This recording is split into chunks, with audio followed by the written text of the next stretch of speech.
It's been a while since I've done a dissecting design, but with Resident Evil 8 out and I completely finished it, I figured this would be a good time, especially since we did one on the previous RE7. So, this is going to be a very spoiler deep dive look at the game, so if you haven't played it yet, then you do not want to watch this piece. But having finished RE8, I have to say that there's a lot to it that I like, but it feels far more segmented in terms of its quality compared to RE7, and we're going to be talking about that later on here. But with that said, let's begin with the first quarter of RE8, because again, with each part of the game kind of broken down like this, it allows me the chance to kind of look at this piece by piece. And the first area we're going to count as everything up until the end of the First Lord Castle. And with that said, I don't know if I'm going to get into too much trouble for it, but I find the opening of RE8 to be probably one of the worst in the series. And the reason is that it seems to be everything that's kind of annoying about Resident Evil all wrapped up into a very isolated area. It begins with two forced linear fights, with kind of the game's second major enemy, and that's the Lycan. And as you're watching this footage, you can see how the Lycan moves very haphazardly. It definitely reads where your cursor, where your targeting reticle is. Now the footage you're seeing, or everything you're going to see in this video, is played on hardcore difficulty. But as you're watching, there is no way you're going to kill a Lycan at this difficulty using the handgun bullets. You are required to use the knife. And I didn't really get the hang of the blocking system until later on, probably around the time of the second, maybe third Lord. So, what you want to do in this game is that you don't have a perfect block, and that is a major change from RE7. Instead, you are able to just freely block at any time, and you can then push or shove enemies away if you block an attack. And you have to kind of like mash space or wherever the block button is if you're playing this with a gamepad. And for these two major fights, you literally can't do anything else. There is no greater strategy, there's no environmental way to kind of get around it. You really just have to go grudge match against them. And in the other Resident Evil games, while there were, opening fights and things like that, usually there are ways to either get around it or just avoid it. Here, no, you are locked into them. Speaking of which, that takes us to probably a part where a lot of people are going to stop playing this game, and probably do that if you're doing it casually, and that is the Lycan Assault. And this is a nightmare of a section on anything higher than standard difficulty.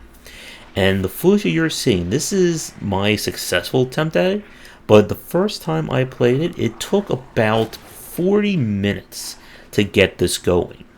And the reason is that this is just one of the worst kind of designs for Resident Evil 8 and just Resident Evil in general.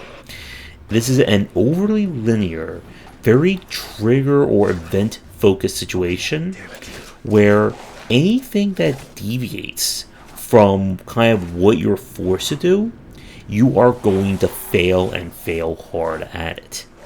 And as a very fun fact, I replayed this on Valley of Shadows, that's the highest difficulty, and I could not see a way of doing that legitimately without some level of cheese or exploit.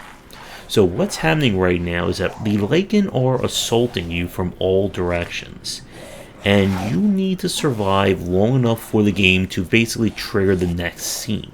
This is not based on the number of enemies that you kill, but essentially how long Ethan is quote-unquote active in the level. So you cannot hide on ladders.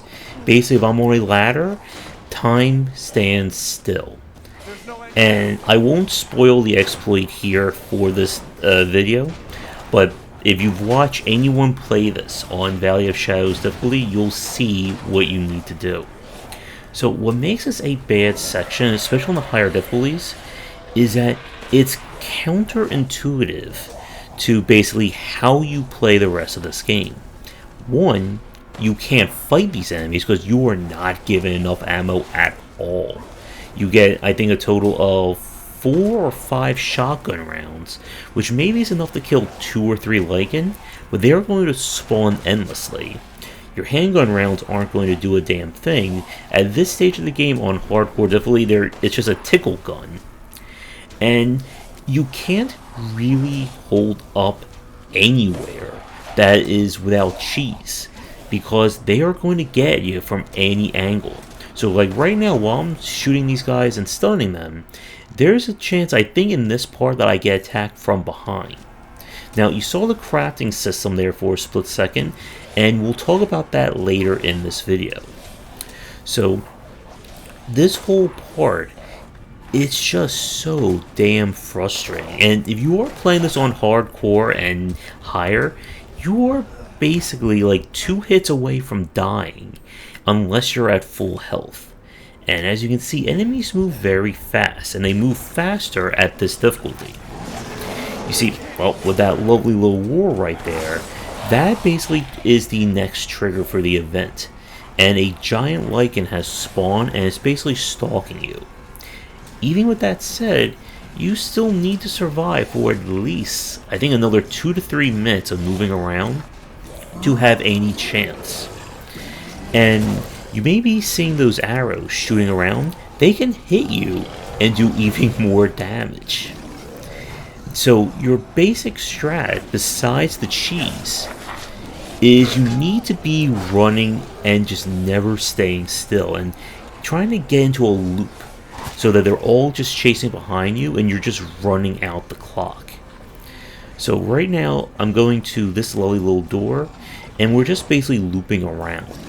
I don't know if there are specific areas in this section that basically speed up or change the triggers, but I believe in the next like 20 or so seconds we're going to get the trigger to the next point. But while the footage plays out, again, what makes this such an annoying section is that there really is no kind of improvisation or any kind of way of changing what you're supposed to be doing. Like I said, I tried this like 5 or 6 different ways, going down to the ravine, shooting barrels, hiding up there, and so on, and nothing was really working. Now, in the lower difficulties, you are able to reasonably keep yourself alive and fight these guys, but again, when you're trying to do this on the higher ones, it feels like you're playing 2 different games. And I believe that is the trigger, yeah. And like I said, this took like 40 to 50 minutes of play when you're doing this blind, just to get through this part. And if anyone has figured out how to do this legitimately on Valley of Shadows, let me know, because I can't think of a way to do it. But if you can get past this is the first major hurdle of the game, and it takes us into the next part of our piece. And that is the arrival of the vampires, and the part that essentially broke the internet, I think, for the last few months leading up to this game. So, I'm going to let the footage play out, but we'll be skipping ahead throughout the castle. So, this section of the game, I'm going to probably get into some trouble for saying this, but this is, I think, the weakest overall lured part of it. And the whole castle, I feel like this is the most similar to RE7, warts and all. You have a essentially enclosed environment, very linear, and your mission is just basically go around from event to event, get the resources you need, and move on. Everything here is very trigger focused in terms of where enemies will show up, when you are attacked, and it just feels very basic.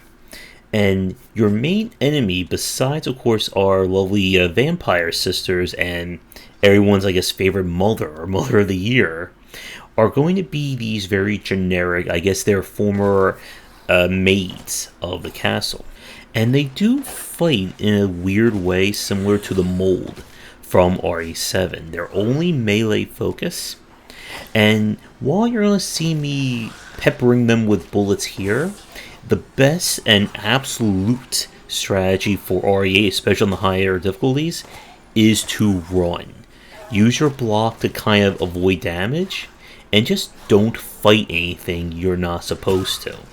And yeah, this is like painful to watch me waste shotgun rounds on this section. Again, if I was playing this, or if this footage was Valley of Shadows, I would be dead by now for wasting shotgun rounds. Speaking of which, we have the first boss fight here, and this line here will probably cause nightmares for people who speedrun this game in the future.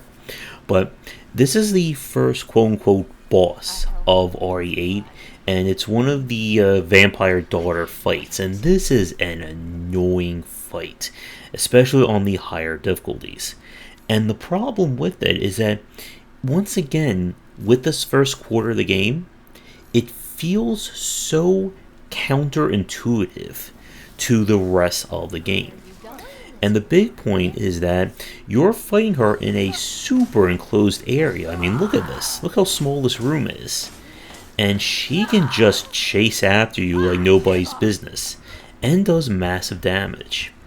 And once again, your only real strategy is to just do damage whenever you can. I think she kills me here.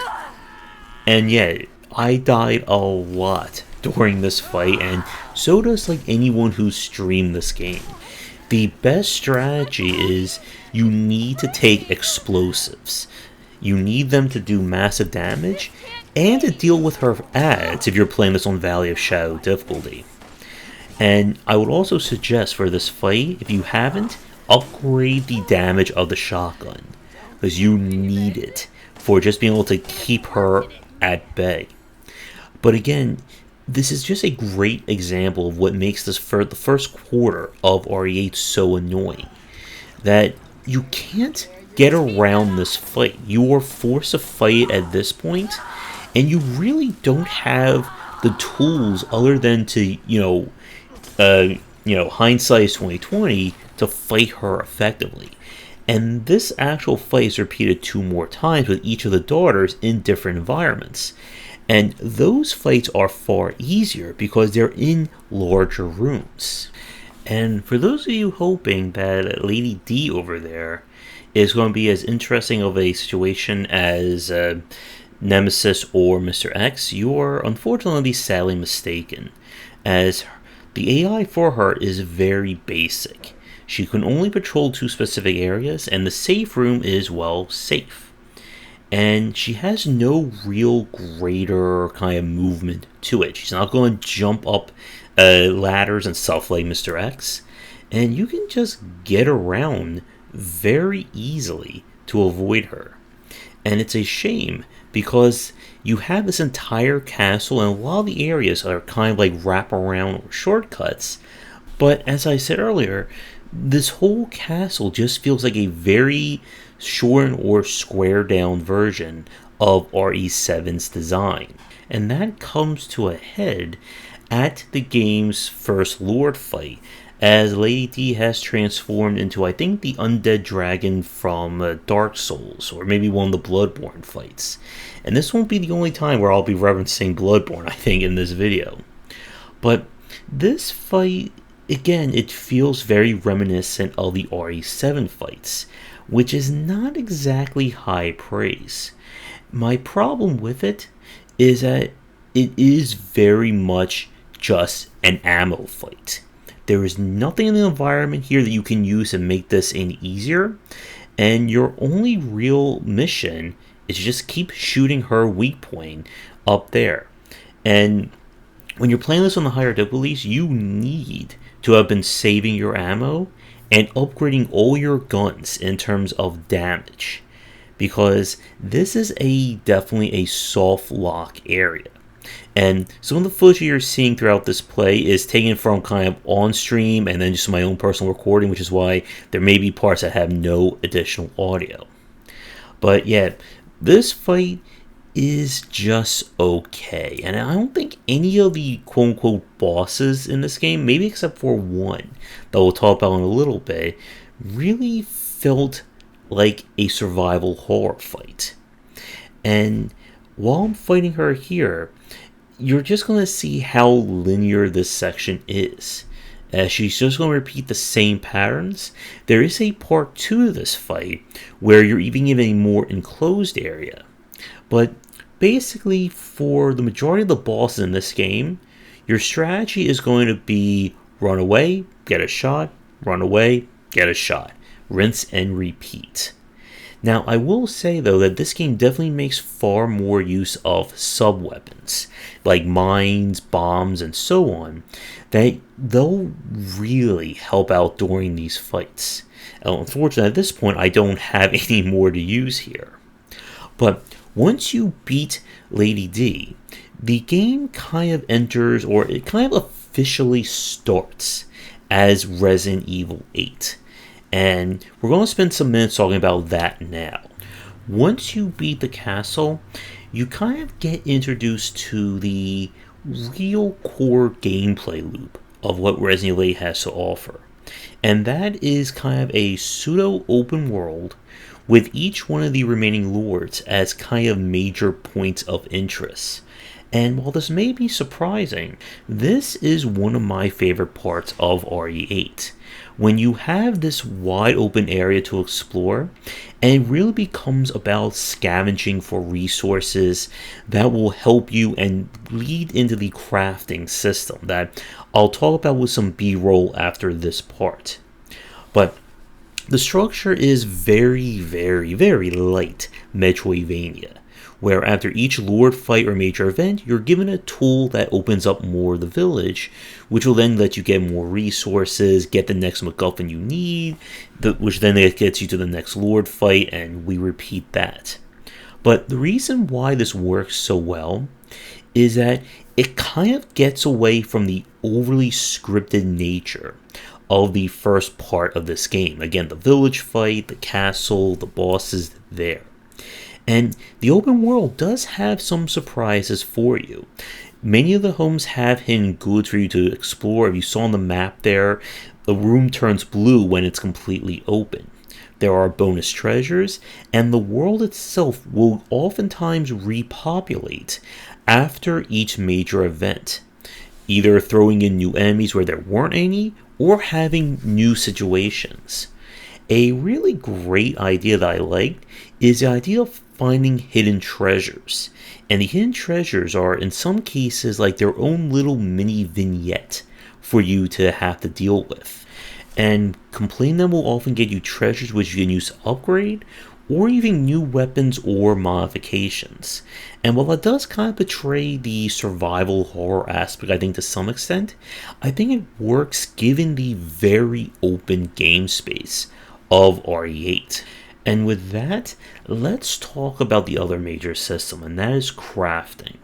And this is a very polarizing aspect of Resident Evil and just of survival horror in general.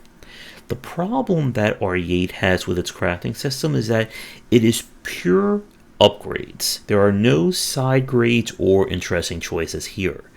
As long as you have the money, you are able to spend it to upgrade Ethan's guns and the additional subsystem of the Duke's Kitchen that allows you to use the food that you've gathered from the various game and wildlife to confer permanent buffs on Ethan. Some of these are, on the lower difficulties, borderline game breaking. On the higher difficulties, a necessity, such as the ability to basically reduce almost all damage you take while blocking to either 0 or very close to it. And this kind of design, it's an interesting hook. I think it's a great way to help players who are struggling, but in the same token, it really betrays the survival horror nature of the game. You are able to craft bullets and sub-items in RE8, which at the higher difficulties is definitely more of a necessity rather than a game-breaking option. But when we have crafting systems like this, it leads into that pacing problem that a lot of horror and even open world games have, that you are purposely made weak at the start, and eventually you will become death incarnate, thanks to upgrades of your weapons and upgrades to your character. And the Lycan that caused so much trouble at the start of this game, by the time you get to probably like the third Lord or even the quote-unquote kind of action set piece for the fourth MacGuffin, you will, or you should, have a fully upgraded or nearly fully upgraded semi-automatic shotgun that will rip and tear through them. And yes, this game certainly has an identity crisis in terms of that. But after you get through the first Lord fight, you get to probably the most horror part of the game, and one of my favorites. And that is the dollhouse section. This is the second Lord area, and thankfully, because this being a deep design or a dissecting design piece, I don't have to worry about, too many spoilers here. But this whole area is very reminiscent of kind of the indie horror vibe that we kind of got out of RE7's opening, very Outlast, PT kind of thing, where you are stuck in a crazy house and you have no weapons. And the only thing that you can do is avoid the one enemy who is just freaky as heck and solve puzzles. It's very escape room-esque, and I enjoy this part. And the reason why it works so well is that it occurs after the whole castle and Lycan situation, which is just overly linear and overly combat focused. And this just feels like a really solid palate cleanser. And it gets at the kind of the heart again of RE8's structure, that each Lord is essentially its own self-contained kind of game within a game. This is the horror kind of adventure puzzle part. And while I would have loved to have seen more of this, I don't think you can maintain this kind of design for like a 5 to 10 hour long experience. You can't really do it just given the basic elements of it. But I will say that it kind of reminds me of also kind of the Scarecrow fights from the first Batman Arkham Asylum game. That, it completely takes you out of left field and puts you in a situation where you're not really knowing what to expect. And that is where good horror is. And the quote-unquote boss fight of this level is just basically a giant game of hide and seek with, I guess, a female Chucky right there. And it works, because once again, there is no combat. This is just more exploration and adventure than anything else. And I love kind of the structure for this. As the dolls begin to get more and more agitated, the longer that you spend not able to find the boss. And while this may, I think, for some people be a little cheesy or not that scary, this to me is probably like the best horror that you're going to find in RE8, and is a surprisingly great part that you may not have expected to find, considering how gun heavy the first part of this game is, as well as, well, after this part, unfortunately, the rest of the game. So, with that said, since we've gotten a lot of the early parts taken care of, we're going to take a quick break, and when we come back, we're going to kind of begin our fast forward through the remaining Lords and my thoughts on Resident Evil 8. And now for a quick thank you to our current Patreon supporters. And if you're interested in my books on design, they are available at most major retailers. 20 Essential Games to Study is for first-time developers looking to be inspired, and the Game Design Deep Dive series covers the history and philosophy of major genres, with horror coming later in 2021. With the second Lord fight, we then move on to, I guess, the Fishy section. So this whole area is another more, I think, slower pace part of RE8. And again, it's very interesting how the middle of this game is less combat focused and more on exploration and very light puzzle solving. So here, our main goal after like one quick Lycan fight is that we have to move through this underwater area, or this kind of, submerged village, while avoiding a giant fish who is about to try and eat me. And this whole part, again, plays more like, I'm not so sure I would describe it as an auto-scroller, but it is a very kind of linear set that you can only really move at the rate that the fish is trying to get you. And again, just like with the dollhouse part, you couldn't really build, I think, an entire game or, like a 5 to 10 hour long experience on this without introducing new mechanics, which again, this game doesn't really do with the exploration side. But when you combine this with the Second Lord, I really did enjoy the second and third parts of this game so much more than the first, because it felt like it was trying to do something different, whereas the whole castle, again, just felt like Resident Evil 7, but shorter. Now, with that said, the Lord fight here is another annoying thing, and again, it kind of gets at some of the more frustrating aspects of the linearity and trigger-based focus of Resident Evil 8. The boss can only really be hurt when his kind of like inner form opens up inside this giant fish's mouth, and you can use explosives to kind of stun him, to pop him out early, but this is a fight that, again, if you go into it blind, is far more annoying than it should be. You see, the boss kind of has a very basic pattern design that it reacts based on how far away you are from it. And when it takes enough damage, it does this kind of acid rain attack that will murder you if you're not underneath a shelter. But while I did not do it for this fight, I've watched people play this, and basically the best way of fighting him is to exploit the AI. That if you're at a certain distance, it will do the same kind of very basic attack that leaves his mouth exposed for a free hit, and you can rinse and repeat that as often as you need. If you get too far away from him, it does this kind of like charged, swim attack that is incredibly hard to avoid given how slow you are in the water here.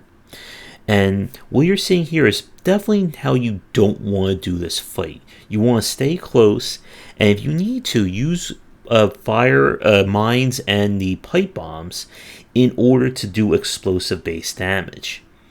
And if you know what you're doing, this fight is just time consuming. If you don't know what you're doing, it's time consuming and annoying, essentially. And with that said, when the game gets back to its very action heavy final quarter, it does give me some time with this B-roll to talk about my overall thoughts on the combat system in RE8, and I was very disappointed in it. The kind of evolution of enemy design and enemy behavior seen in RE2R and RE3R is not present here.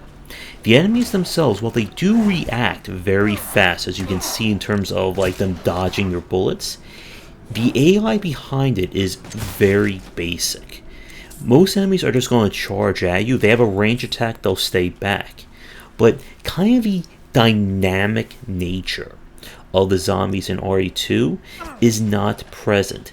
Enemies will not, when they react to a bullet, it's a very canned kind of reaction.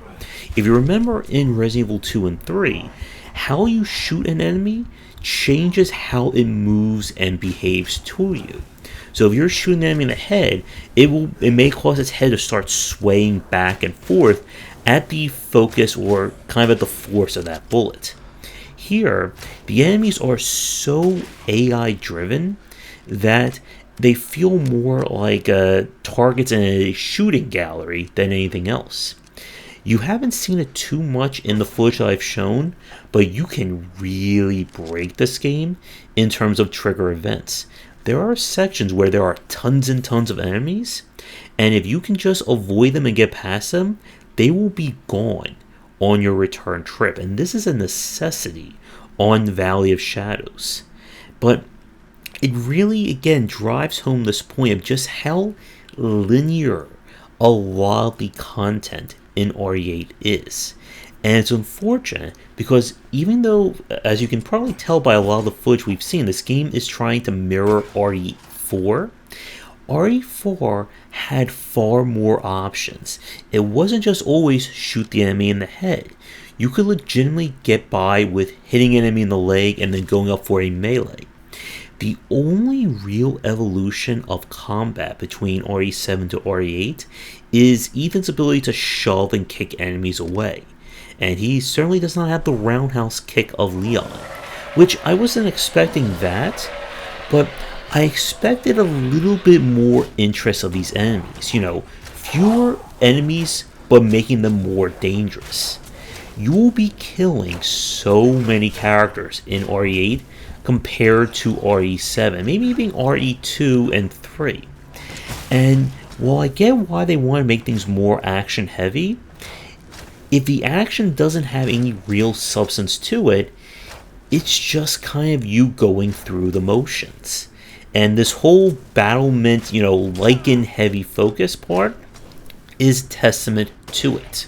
And this is also where we see the limitations of, again, the whole stat and weapon upgrade system of this game. So this is the kind of fourth major boss, giant werewolf guy, or giant dapper werewolf. And this is the point where I was just loaded with explosives and magnum rounds and grenades that this guy, I beat him first attempt on hardcore, and it didn't really cause all that much trouble. And that is not what you want out of a good survival horror game, where I'm no longer scared. I am, military grade death. Even when this guy starts to throw in ads, as you saw right there, I have so many items, it's not even funny. And it's the same thing that I think happens on Valley of Shadow difficulty, that once you get strong enough, yes, enemies do more damage or they have more health, but I have fully upgraded weapons. How are you supposed to frighten me? And it just begins to feel like I'm going through the motions of the game. And with that, we turn to kind of the penultimate part for our friend Ethan here, and that's the factory. And surprisingly, considering how much I didn't like the first part of the game, I felt the factory is a better version of what the castle kind of wanted to represent, with being a very linear kind of puzzle exploration focus, but still throwing lots and lots of guys at you. And a lot of people online have been comparing it to the island, very industrial part of RE4. And I think some of that is accurate, but where RE4 just turned into a pure old, fight kind of thing, I think this area does a really good job of keeping you on your toes, as you're about to see, I think, right there, where in a very rare occurrence, I actually got hit with a jump scare and it worked. But the enemies of the factory mix things up very nicely. They are very stupid and you can get around them, especially once you know what you're doing. But you can't kill them with headshots. You can only hit their lovely exposed core, aka shoot the blinking object. And they throw a lot of variations of these enemies at you. Surprisingly so, that there's so many different types of these enemies in this final section. And you really don't see that in the other parts of RE8. There's a variation that's just like a giant, walking suit of armor. There's basically propeller face who chases you around for set parts. And your main goal here is to kind of solve the basic puzzles, avoid environmental hazards, and just try and get through it. And what makes this part work so well is that even though you are at your most powerful in RE8 at this point, you're still being assaulted with new situations and new obstacles. You got these jetpack enemies right here. And when you play this on the higher difficulties, you really can't stand around and fight them. They have so much health, and you are going to be ammo locked for a lot of this game. So I think it works really well. And I think it kind of, in a weird way, it feels more like a speedrun focus section, where your best strategy is to just get away from them whenever you can. You don't really want to fight anything, because you're never knowing when you're going to get more ammo for it. And where, like I said, the castle was very encapsulated RE7, this is also very encapsulated, but it works so much better in my opinion, because it keeps you guessing, and it keeps throwing new things at you. The propeller guy, he only shows up as a one-time boss outside of his few QT sections, or I'm sorry, not QT, but scripted areas. And this is different from the vampire ladies, who are just basically the same fight, copy and pasted 3 times. And it does make me wonder where this section was in the whole of RE8's development, because I think this works really well. And for those of you wondering, I would rate each area as essentially the dollhouse, factory, lake, and castle, from most to least favorite of this game. And I'm curious, for those of you watching, where do you place the various lords in terms of your favorite and least favorite? Now, with that said, while the factory certainly has the most surprises, it may be a little too surprising for the ending. And you can tell, the exact moment where developers just said, you know what, I think we're done with the horror for Resident Evil 8. And that's when you get inside a tank with a chainsaw rocket launcher and infinite machine gun rounds to fight giant steampunk Heisenberg right here. And again, this is where we get into that kind of mixed nature of RE8. We did all the exploration, we did all the scariness, now it's time for just pure old combat. And my problem with this is that the combat in this game is not really that interesting or engaging to do. This fight, once again, is just boils down to shoot the glowy bits again and again until this guy goes to this next trigger. And while this does keep you guessing, it's not really, I think, all that interesting from the rest of this game. All of our gear, all of our upgrades, none of it matters for this fight. This is just essentially just a fixed event. And like I said earlier, when RE goes into these fixed events, I feel it's worse for it. I will say though that the glorious part of this section is we do get perhaps the greatest line in this entire game, right here. And speaking of that person, this next part talks about, well, my title up there says COD. That doesn't stand for Call of Duty. It stands for Chris of Duty. As the final section, or the final kind of gun-heavy section of this game, basically is very reminiscent of Call of Duty with our friend Chris Redfield here. Like I said, this is a spoiler dissection. And again, when we look at the last footage and where we're at here, it runs into, again, that, identity crisis of Resident Evil 8. And I think developers at this point have just given up on trying to maintain horror from beginning to end. Because right now, Chris is loaded for bear. He has night vision goggles, he has pistol, assault rifle, grenades, and even full healing items. And while I am fighting these enemies, and it was very cathartic to just mow down these Lycan, again, your best strat is just run. Throw a grenade and just keep on moving to the next trigger. And again, if the combat of RE8 was more interesting, it would be a different story. But I'm just fighting enemies left and right, and I got like a Kaizo bite right there. And I'm not really doing anything different. I'm kind of just on autopilot of headshots and moving.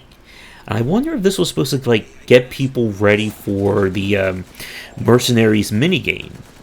But again, it just doesn't feel like Resident Evil here.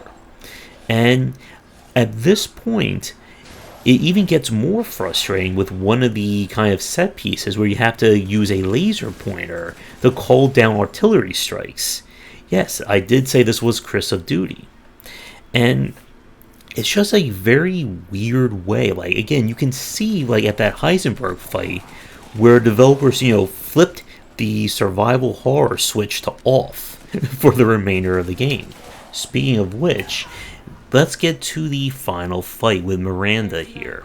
And remember I said earlier I was going to compare this game to Bloodborne and such?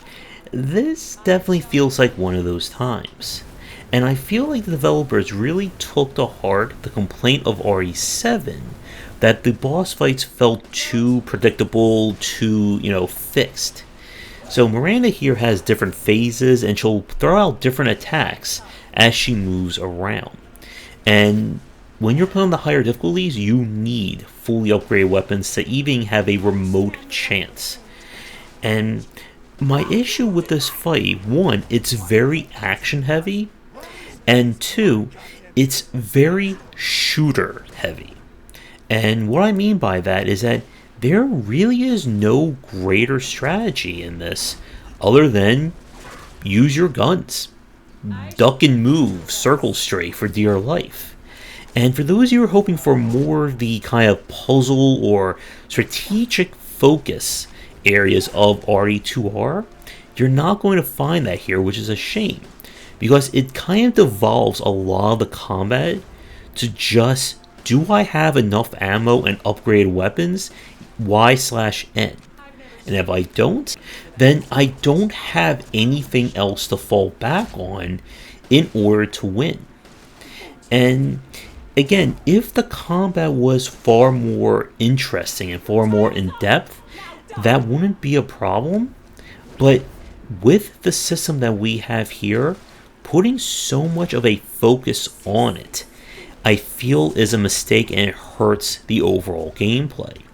Again, going back to earlier in this video, the dollhouse and even the fish fight had at least a little bit more strategic elements to it. It felt different. Here, I feel like this could very well have been a boss in Doom Eternal, and I could just run around and use my grenades and magnum on her. And the real difficulty of this fight, besides dodging, is just making sure you have enough ammo to put her out. Because if you don't, again, this is a soft lock scenario. And there really shouldn't be any, especially in what's supposed to be a survival horror game. So with that said, it's time for my final thoughts on Resident Evil 8. So the question I'm sure everybody's wondering, what is better, RE7 or RE8? And I would say definitively Resident Evil 8 is the better game from a mechanic and gameplay standpoint. From kind of a story and more horror standpoint, I think RE7 holds up better. I like the smaller scale. I like the Baker family, I think, more. For those of you who really like, Lady D and kind of the opening, that is only the first quarter of this game, and I don't feel like the other characters really get as much of a moment in the sun. Especially Miranda, who follows in that classic archetype of she shows up for like a minute in the first hour, and then we won't see her again until the very end when it's exposition time. And RE7, I think, is more consistent, but at the same token, its lows are lower. I cannot stand the back half of RE7, from the boat to the end. While RE8's weakest part is just the first quarter, and I don't think it's as bad as kind of the back half of RE7. Now, the Mercenaries footage you're seeing here as my B-roll It's okay, but I was really hoping we'd get something more like the raid design or raid mode from RE Revelations 2. It's not bad, and I'm sure people are going to enjoy it, but I feel once I get a little bit further into it, I'm just going to stop playing and wait for DLC and, more story beats. So with that said, if you like Resident Evil for both its combat and, very light exploration, then I think you're going to enjoy RE8. But if you were hoping for more of, a focus on the horror and the smaller scale of 7, then you will ultimately be disappointed. I think that's kind of where I'm at. I will say Resident Evil 8 ended better than it began, which is not something I normally say for horror games. But it's not a game that I think works 100% of the time. And I would love to see more of the, open-ended exploration side, rather than just putting me in run-and-gun scenarios. So, with everything said, thank you so much for tuning in. Part of the reason I wanted to do this as a dissecting design was to see if people like this as maybe a Patreon incentive. That if we can hit a certain number of support each month, then I can do a dissecting design on a game and we'll let the patrons vote on what that game is. Let me know what you think about that idea in the comments below. As always, check out our Discord and the aforementioned Patreon link down below, and come back for daily discussions on game design here and on game wisdom, where is in the art and science of games. Until next time, take care.